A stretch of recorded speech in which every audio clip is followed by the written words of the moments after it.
We are back with another episode of Black Girls Vibe. Andrea, how goes it, friend? Hey, Michelle. It's going, honey. Hey. It's going. Hey. Look, hey, girl. Where it's Hey. going? Hey, girl, hey. A lot of stuff to I catch know. up on, man. So much sports, so little time. Well, let's just get on into it, Yeah. shall we? Oh, okay. Yeah. So it's Sunday afternoon. We have two NBA playoff first round, one second round, one first round, game 7 going on this afternoon. Right now, I think we're in the fourth quarter of the Hawks Sixers first game of the second Mm-hmm. round. I'm going to predict that the Hawks have this one at hand. The score is currently 107-90 with about 7.5 left in the fourth. So Okay. the Hawks have dominated the whole game. But that's not what we're going to talk. I mean, represent the A. You know, we do what we do. Peace up, A-Town down. A-Town down. Yes. So no disrespect to the Hawks. But I know you, my friend, based on attire alone. You're gonna for those who will watch this YouTube, you want to show there it is. So yeah, and please know there's not just that on the front. Like if you vibe with us on the page, you know who our player is, so you know that name is involved on the shirt as well. So there's Right. that. Because I just wouldn't be wearing this just off GP. So Oh no, just anyway. no. So your boy, the Claw, Kawhi. We could call him Clutch Kawhi if we really had to. Quiet as it's kept. He's forced to game 7 against the Dallas Mavericks today at 2:30 Central, 3:30 Eastern. Mm-hmm. They said he wasn't going to get out of game 6, dog. They did. And, the criticism, it's well deserved. He hasn't shown up consistently in quite the ways. And let's just be honest, Luka is putting the thing on him. let's yes. Like it isn't just that Kawhi hasn't been what we've seen typically of Kawhi in playoffs. Like Luka's been lights out. Yeah. And so how do you anybody would have a hard time with Luka? Absolutely. Right. So but I get it. He's supposed to be he's supposed to be Mr. All Around. So Mr. Defense and Mr. Offense. Right. He's supposed to be able to do it all. But Luka is pushing all of that. He is. All of it. He is. Which is what has me excited about this game 7. This is I'm trying to make sure I get the statistic right, but no home team has won on their home court this whole series. Correct. So in order to take the series, where's this game today? It's in LA. It's in LA. It's a home game. It's a home game, right? So they're gonna have to win a game. They're gonna have to win a home game. And usually you're saying they're gonna have to win an away game. The worry is in this series, you worry about when they play at home. So equally as important to the question of which Kawhi, where will Kawhi be on the scale of what we know Kawhi can be, right? It's just where is Paul George? And why is Paul George at this point? Paul George is doing the things that he does very well in the playoffs, which is nothing. Yeah, he just doesn't. He cannot show up. He can't. We've had enough of a representative sample at this point to declare that with some level of comfort.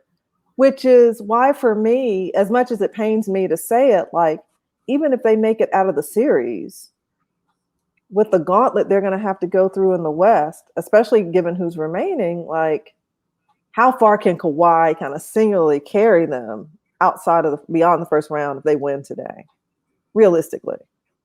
Yeah. And that's why I say some of the criticism against Kawhi, sure, you can criticize him. He hasn't shown up. There's been a couple of games or parts in some of the games where he's just which Kawhi are we going to get? Who is this? He's supposed to be the man. This is his team. Yeah, Like, it's a fair criticism.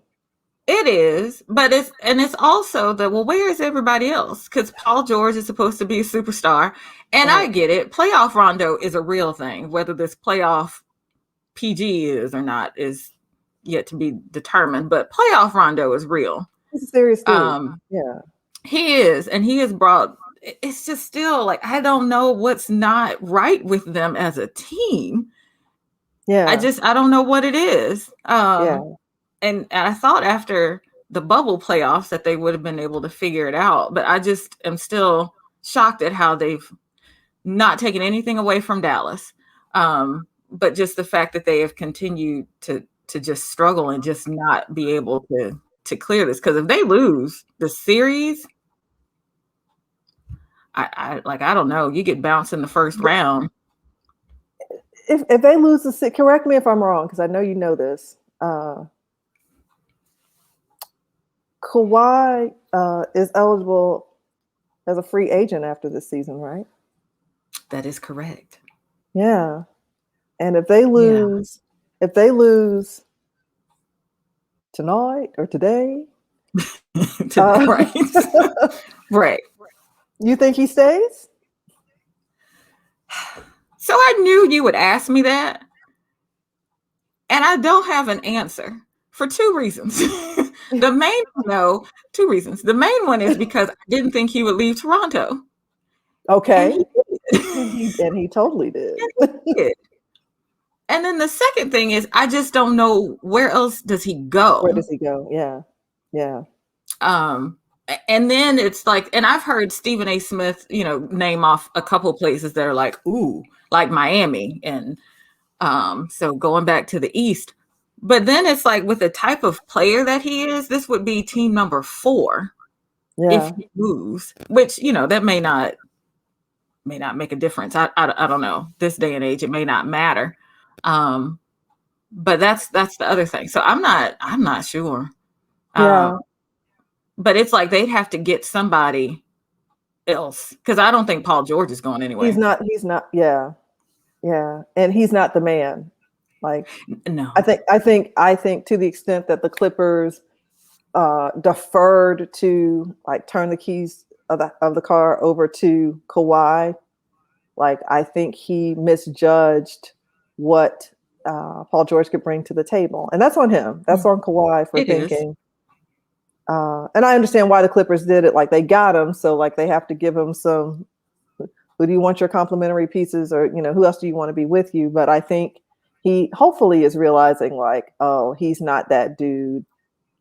And Kawhi has always been a part of a team where he's been successful and gotten championships and been MVPs.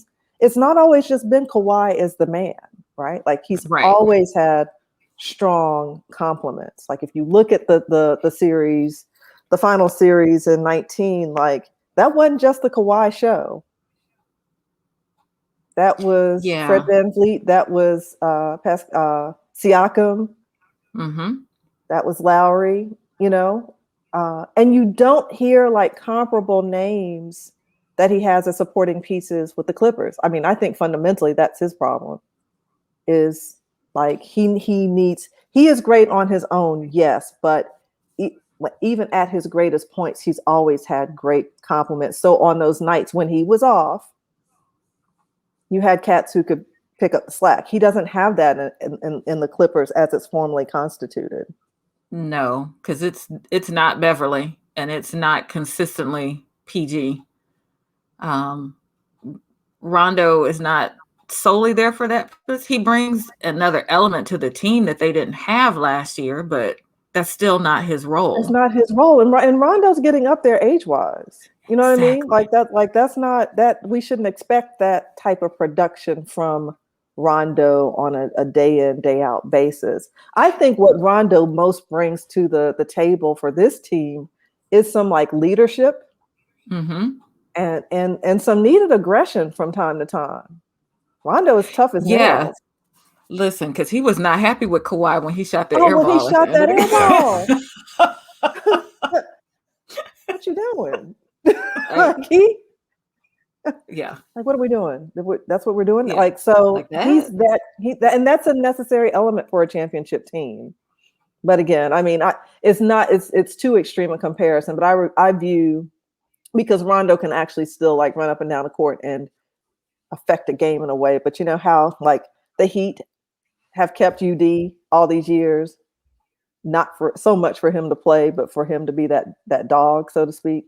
Like, I think Rondo serves like as far as having that type of voice on the team, he is that for the Clippers. Yeah. And I'm gonna say this, and I like your thoughts on it too. Like, as I felt it for a while, like Ty Lue is not a scrub of a coach. All right, that's true. Oh. What else is there after that? I don't think there Oh, that is was period. Yeah. Like Like, that's that's it. that was it. Oh. Like, I think, I mean, we look at the coaches that Kawhi has been successful under, you know, Popovich up until like their relationship deteriorated. And granted, not much of a sample size with Nick Nurse, but Nurse did some hellified coaching that year, like that particular season. Oh, he did. He did right? that. And I don't know that I've really seen that from Lue. But you tell me, because you have watched certainly, I would imagine, more Clippers games this season than I have. I don't know how many you've watched, but I can guarantee you it's more than I've watched. What's your take on Lue as a coach? Like, I think he's okay, but I think it also goes back to, like, if they were really trying to make a change from last season. So if you part ways with Doc Rivers, like, you need to come with somebody like upper echelon. Like, can you get Pat Riley out of retire, like from the Heat? I mean, yeah, like, come on from that executive, become coach. But yeah, so you need to go up. And for me, Ty Lue is not up. He's a decent coach. But for me, it's kind of always, I go back to when he was coaching. I think it was the Cavs. Was it the Cavs? When LeBron? Yeah. Yeah. And you would hear all the LeBron is really coaching the team and telling Ty what to do kind of thing. I feel like he was on the coaching staff and he wasn't an upgrade from Doc. No, not at all. Not at all. Not at all. You know, the consistent positive I hear about Lue is that Lue has a way of will hold everybody accountable. Right. So like he would call out LeBron. Like, LeBron didn't get the pass he was used to getting under previous regimes. So like the accountability piece is huge for him, which is great.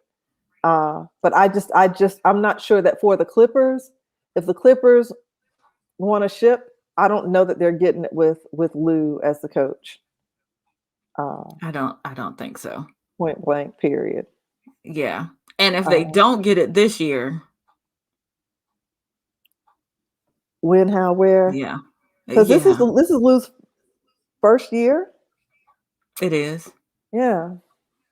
Yeah. Yeah. So yeah. We're in this for a second with him. Yeah, we are. Well, and I'm only in it as long as Kawhi is there. So you know what?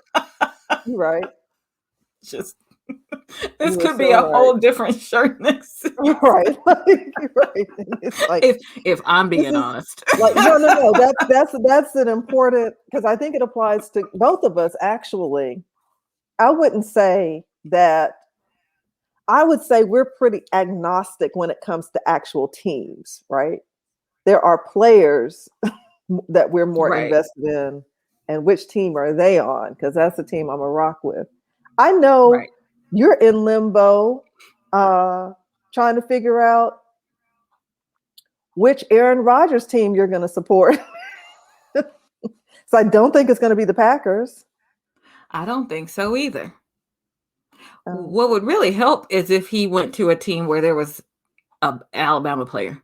But Denver would. I mean, we've talked about Denver before. Denver would be good. Judy, because then you could kind of two birds with one stone. Yeah.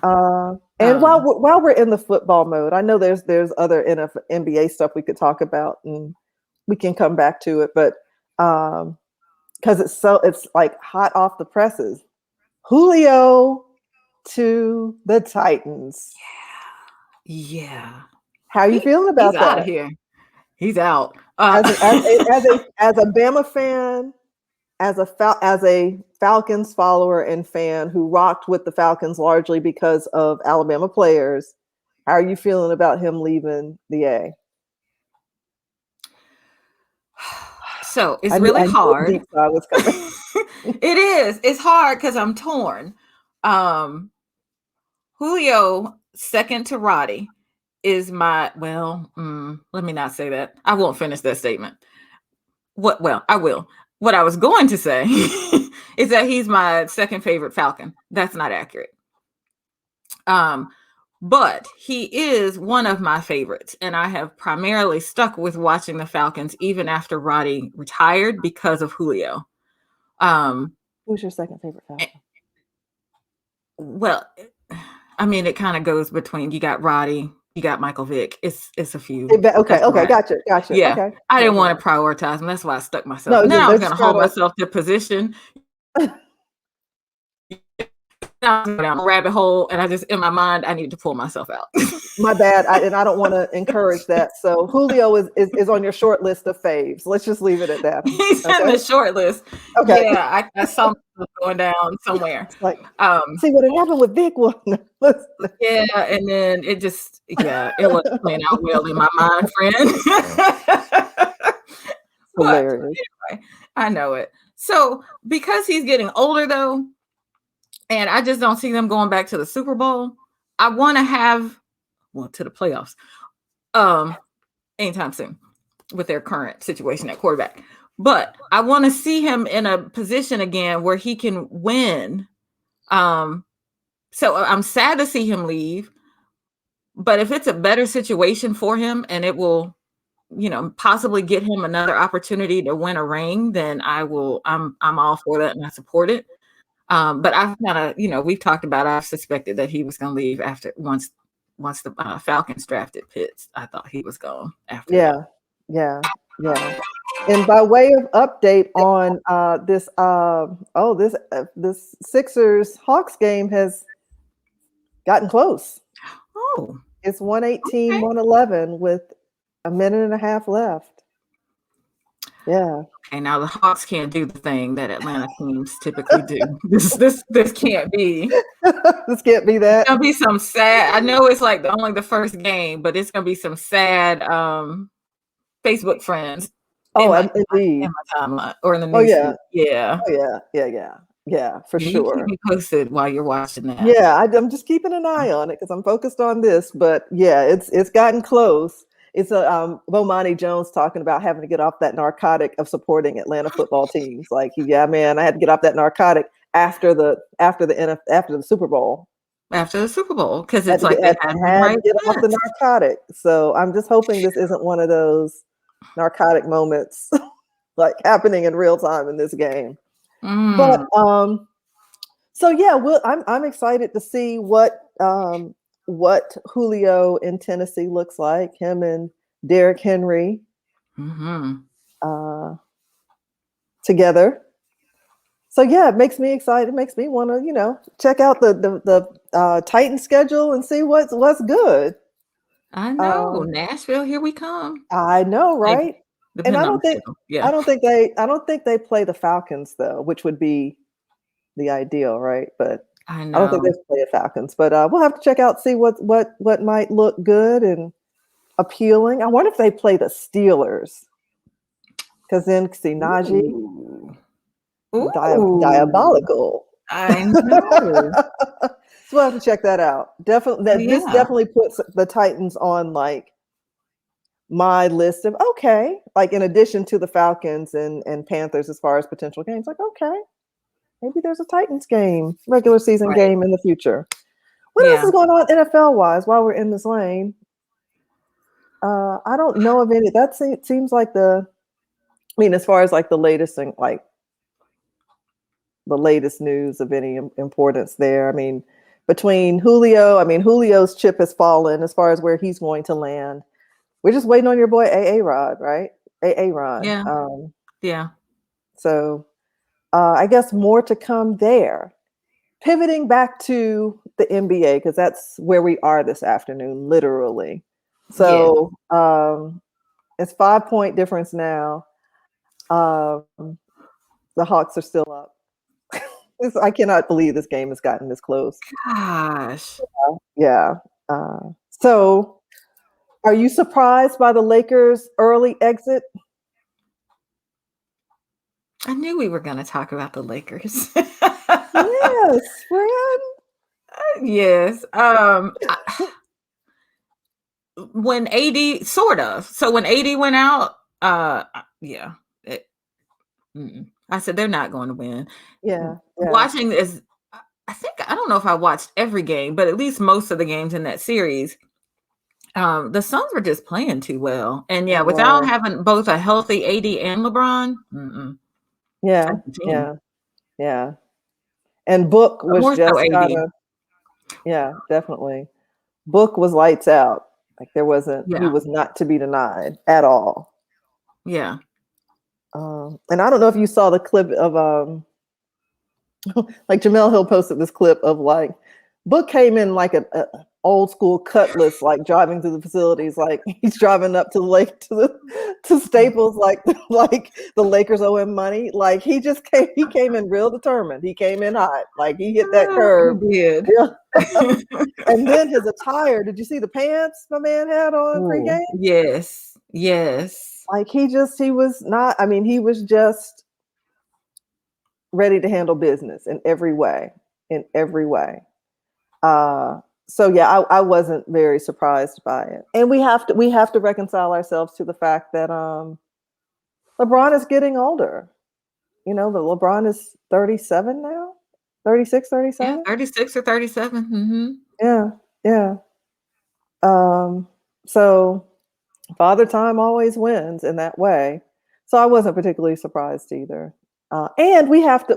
I mean, hats off to the Lakers and the Heat, frankly, for playing in the finals of the bubble season, and then 72 days later, starting this grind. So, to that extent, it's not really surprising that they gave out a gas, and that injuries kind of set in.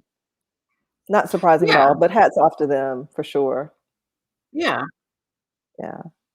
Any other? I expect to see at least the Heat back. For sure. Any other? Yeah. So we'll see what happens next season. Any other outcomes of surprise to you as far as the first round in the playoffs? 3-point game. Oh gosh. Well, I guess I should say the Hawks and the Knicks. But no, I think the Hawks will be fine. No, it's been I don't know, for lack of a better word, I won't say fun. But it's been pretty interesting to watch the Knicks kind of come together and play in the playoffs. I didn't watch any of their regular season games, just, heard that they were the team that was going to come out of the East. So to watch them play and really kind of go through the first round, they've been a good team, exciting team to watch. But I caught some of that game yesterday. I mean, to the extent it was competitive. Right, a game. But no, it will be interesting to see how these playoffs kind of evolve or whatever. I mean, I the fact that we have like the Suns and the Jazz and the Mavs all kind of making noise in this way, I think it's kind of refreshing, frankly, because that to have the C's, the Lakers, like the typical players. Like there was a stat or something I think I shared on the page how this is the first time since 1998 that neither the Spurs, Lakers, Heat, nor Warriors will be in the finals. Mm-hmm. Yeah. So it's great to see smaller market teams get some love. I hate to see Dame Dollar. He's got to figure out his situation. Like, loyalty's great, but is the thing going to happen for him in Portland, right? I know that they've gotten rid of the coach as of yesterday, but I think their issues are a bit more profound than just a coaching change. Like, it's a personnel issue as well. It is. And you're right. Like, I think if he hasn't already started to think about it, it's like, I've put in time and years and been loyal to this organization. I'd like to win a championship, right? Yeah, I mean, that's why they're doing it, right? Like, that's why they're doing it. The individual accomplishments and numbers are great, but they all want a ring. They all want a ring. So I think he's going to have to get open to the possibility that his ring is not in Portland. Yeah. His ring may not be in Portland. Yeah. Yeah. And depending on, the salary cap of some of these teams, I don't know who may have the opportunity to pick him up, but I don't know either. So here's to hoping he can figure it out. And if he stays, that he gets the pieces he needs. I mean, I feel like he's very much in a Kawhi situation. Like, he needs pieces. Right. CJ isn't enough. So fingers crossed for Dame Dollar. I am a huge fan of his. Other news that's relevant to today in particular, Serena out at the French Open. Yeah. I didn't watch the match. I saw. I didn't either. Was it Cindy who posted in our Cindy feed? posted. Yeah. And that was my first indication that, like, oh. It's like, oh. So I immediately went to ESPN. I'm like, it must not be good. Right. Like, oh, it's not. Like, straight sets. Not particularly close. Oh, I need this for her, man. Like, it feels like we're like racing against time at this point. And I mean, as you mentioned on the thread, so we'll just share what your point was about the opportunity.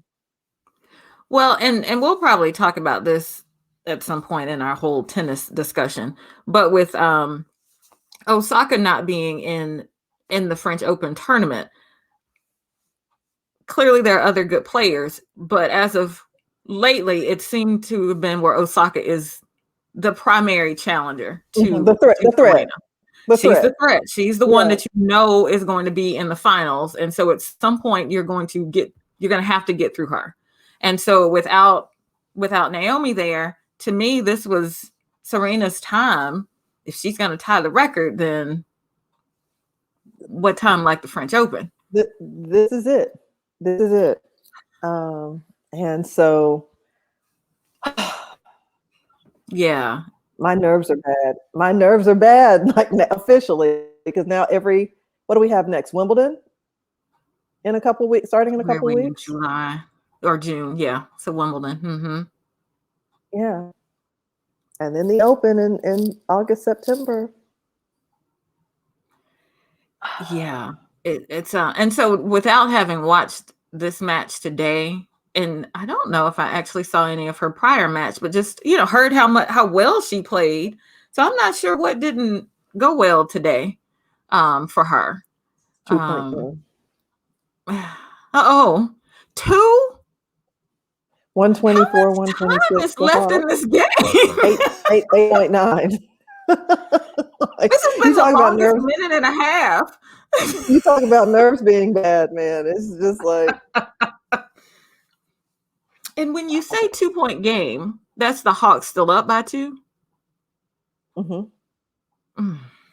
After having been up by 20-something. Yes. At least 22, I can most recall. Of the game. Yeah. Mm-hmm.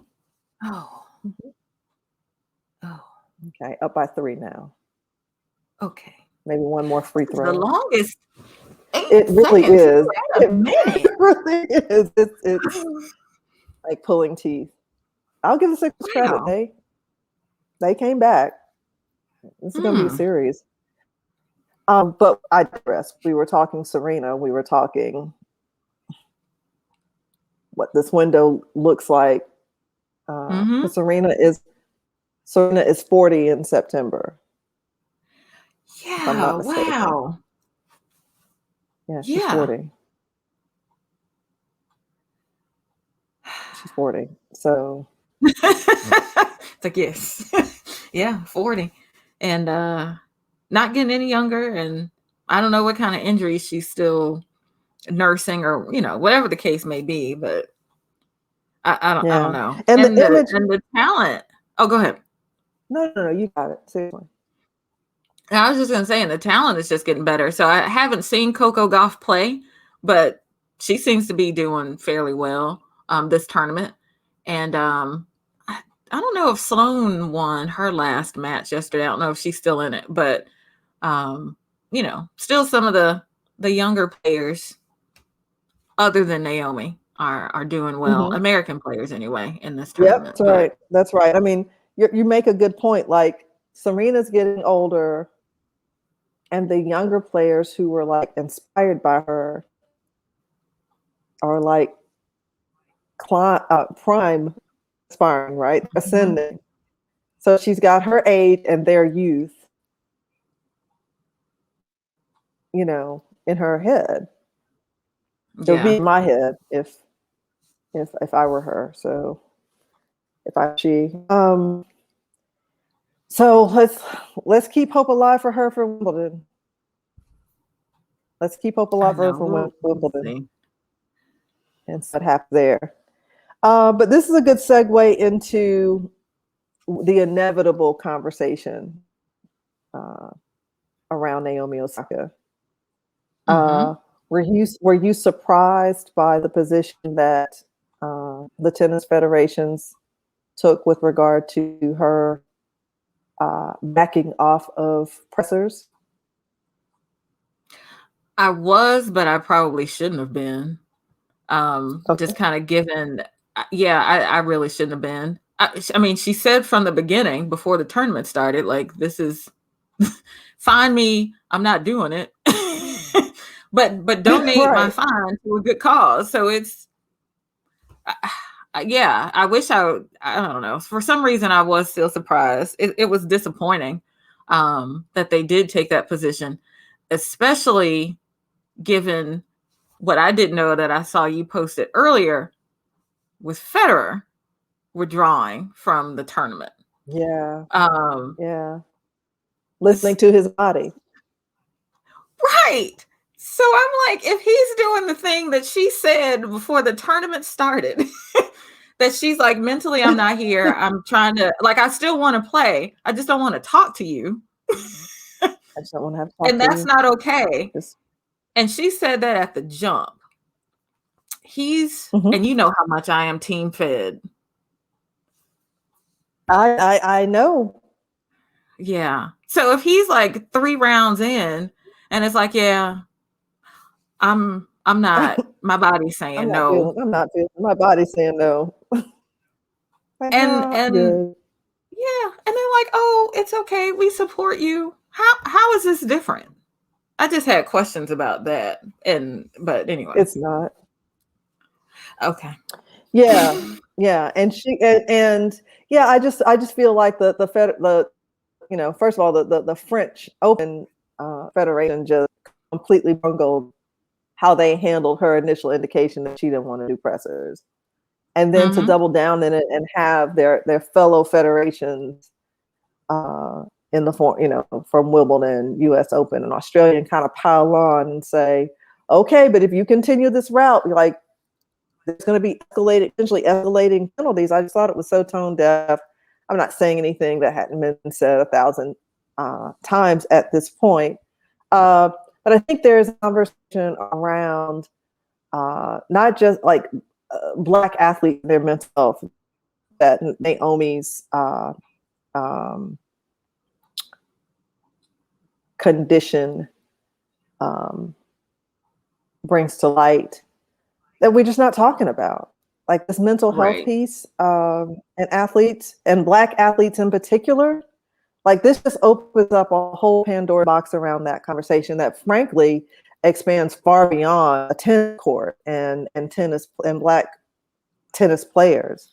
I think we've got to explore, like it puts Allen Iverson's practice spiel in another context, especially now knowing 2 decades later he was dealing with the death of a best friend. You know, for me it puts beast mode's truculence with the media. Like we have to explore why these athletes are reluctant to talk to the media and not just assume because they're divas, arrogant. Sometimes there's more there.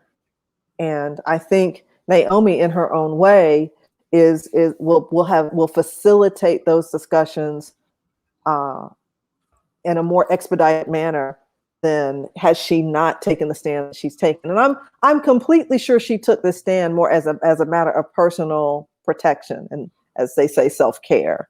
But the ripple effect it could potentially have, I mean, it's like this is something that the NFL has got to be aware of, and the NBA has got to be aware of. Now, granted, I know that the flip side is that players for, hold on one second, players for NBA and NFL speak to the media often, whereas tennis players, it is just like, you know, their tournaments are seasonal, so there's less access to tennis players. Uh, but we've got to figure out a way to. I wish that the federations had tried to innovate more before shutting her down so succinctly. Had tried to figure out a compromise.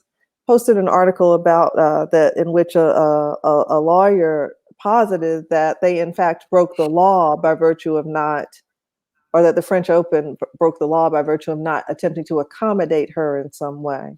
I'm not familiar with French law. You know, obviously, I'm more familiar with employment law, the American side of the house. And Cindy reminded me that there's some precedent for a PGA player being accommodated in the form of like riding in the cart. And if that can be, and that was upheld by the Supreme Court, and if that can be an accommodation, then certainly, and you know, this does not have to do directly with the field of play. Like, why can't this be considered an accommodation? Although golf players, tennis players are independent contractors, so they're not employees in that way. But it's, you know, it's an interesting legal question. But going back to the mental health piece and Black athletes, one thing we don't talk about tennis in particular and the history of Black women tennis players struggling is, you know, Althea Gibson, you know, she dominates tennis in the late 50s and then has to abruptly quit in like 59 because she's not making money. Like it's before, you know, you could get paid in that way. And so she had to go, and she did like hustle in other ways.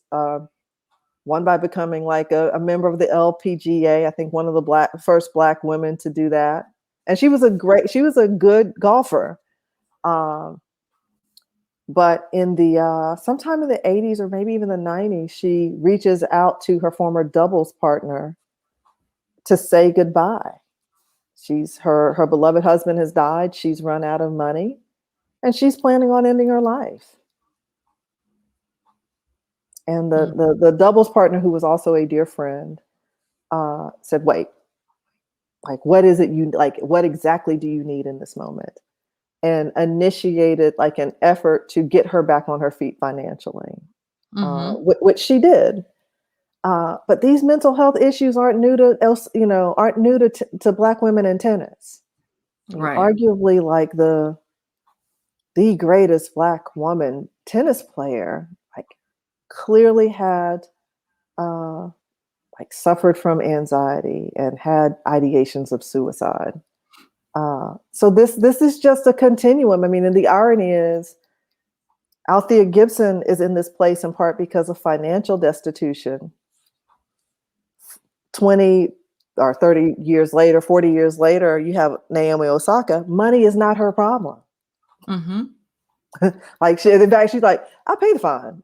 Take my $15,000, give it to an organization that does mental health. So there's beauty in the fact that it's evolved. Like Black women in tennis have evolved from an Althea's viewpoint of not being able to make enough to survive to Naomi having more than she'll ever need, and having enough to be willing to pay for her own peace of mind, right? Like, take my 15,000, it's worth it for my mental. Right. But that fundamental issue of mental health is still there, regardless of how many millions you're making or not making. Mm-hmm. And unless and until these federations, these leagues, these organizations really start to drill down on that in a meaningful way, and judge less, even related to, and I know the NFL has taken a softer stance with regard to marijuana use, but exploring why players need to use marijuana in the first place. Like what is it about it that don't make an assumption that it's just like drug seeking behavior and that like there's a reason why they need that come down. And so taking a broader approach to mental health. I think I hate that Naomi is going through it, hopeful that on the back end of it, it will have had this ripple effect and benefit for Black athletes across the board. But I'll say to a point that you made earlier, I think it's unfortunate, but it is going to shed more light because different from Althea, where they are both at the top of their game, it's more of a position of power that Naomi has. Mm-hmm. Yep. And it could be the financial security that Althea didn't have, that Naomi is like, listen, and it's almost more of like the tiger to golf, like tennis, you need me more than I need you. Sure. So it's that position of power to say, I'm in my early 20s and I love this game, but I love my mental health more. And because I have all these sponsors and her sponsors have supported her, other players like Steph and Serena and, all these other players, top athletes in other sports have supported her. I think that does help. And maybe that will, I don't know, the NFL is always slow about everything. Well, I mean, yeah. I'm a little more hopeful in the tennis space and in the NBA and WNBA, where these conversations, if that those organizations will take a look at what is the overall well-being of these athletes, but what is specifically the mental before it starts to get to the NFL space. That's just kind of where we are with it. But I think too that is. So that's what I think is the main difference. It's between the two. And let's just be honest, like she's in her early 20s. She's always said that, and Naomi, she's always said, I'm not a public speaker. Yep. You see how in the post, just immediately after a win, that's her nature. But let's just think about when she came in, her major Grand Slam win was against Serena, and she was booed for winning because of how Serena lost. So if that's your entry point into stepping onto the tennis stage, compounded with everything else from a social anxiety you may already have, I totally understand where she is, and respect her a lot for saying, I need this time to work this out for me and get in a better headspace and forget all the things that people say is you're an athlete. This is your profession. This is what you're supposed to be doing. Sure. But if that comes with it, okay. But maybe she needs this time to figure out how she can be in a better headspace to come back where she can, start to handle the more of the attention and these types of social, and speaking parts that come with playing the game. But yeah, I mean, I totally respect her for doing that, because I don't know who else. Not to say that, there haven't been the Altheas, like you said, and Serena Venus and others who have come before her, but this says a lot for her to take this position and say, okay, well, I'm just be out. Yeah, I'm good because I felt for her even when the Federation came at her as it did and said, well, like maybe like you could be suspended from play, and she was like, okay, I'll just stay at home. Yeah, like, okay. Oh, like sure. Actually, now that you mention it, that can help my mental too. To at least on this occasion, I was trying to push through and do it, but at the end of the day, maybe my not playing at all, it works for me. Yeah. I mean, it more Right. damages the Federation than it does her. If anything, her statute's only been elevated as a result of all this. You make an excellent point about like the times and circumstances that Naomi's in versus Althea. Like, what Steph or Serena equivalent would Althea have even had in 1959, right? Like, this is even before you had like a cadre of top elite Black athletes who were speaking out on issues generally. I mean, so that she had nobody in that way. Right. Which was part of her experienced isolation and loneliness, that she had nobody. Yeah. So Naomi does have the benefit of the Steph Currys and the Serenas and the Venuses and like the slew of athletes. And we know that if Kobe were alive, he would have vocalized support for her. So she does have the benefit of being, and again, there's this kind of beautiful symmetry to see how the progression of how Althea experiences these issues with mental health, and how she and her story is one of overcoming too, versus or compared to how Naomi is navigating it and surviving. So it'll be interesting to see, because like we said just a while ago, Wimbledon is just around the corner. Yeah. So this issue isn't going away. And then once Wimbledon gets going really good, then you're right at the US Open again. So this is going to be a topic that will be visited, because we're just in that season of tennis where this is going to come up. Yeah. Yeah. So we've covered a lot of ground. Can you think of anything? Game is tied, Lakers, Dallas. No, Clippers, Dallas. I got the wrong Staples. I was like, wait, what? I got the wrong Staples Center team in my head for a second. Now it's 19. Now it's 19. Now it's 1916 Clippers. I hadn't been focused enough to know exactly how Kawhi is doing. But they're up by one now. Okay.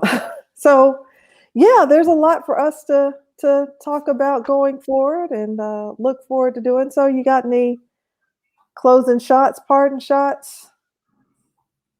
No, just good discussion around. Definitely, I'm glad we were able to talk about the mental health piece of it, because we know that there are others who are dealing with it and may not have, for various reasons, just may not have the support around them. So I'm glad that she's highlighting that it's not like you can be like a top professional athlete and still have these issues. Money doesn't, and fame doesn't change that. Right. And in I'm some glad ways we they were can able to have that exacerbate. discussion. Yeah. Right. Yeah. Money and fame can actually kind of make those things worse for some. It's just a matter of how they manage them. So yes, great discussion, friend. So we got another 2 weeks. We'll be knee deeper into the NBA playoffs. Hardaway Jr. may be injured. I'm just in real time. Oh no. Okay. Yeah, got a limp, being walked off the court. Yeah, so we'll still be in NBA playoffs. We haven't talked baseball, so maybe there'll be an opportunity. We'll be creeping up on All-Star. All-Star. creeping up on All-Star pretty soon. And NBA draft has to be. Should be right around the corner. I don't know when, but it should be I soon. don't know. Yeah, it's got to be pretty soon. Yeah. It's got to be pretty soon. So yeah, there's never a lack for a discussion for us. So in the meantime, we ask our listeners to take care. If you want to stay in touch with us between episodes, the way to do it, best way to do it, is to hop on Facebook and join us at Black Girls Vibe Tribe, where we have all the conversations around all the things.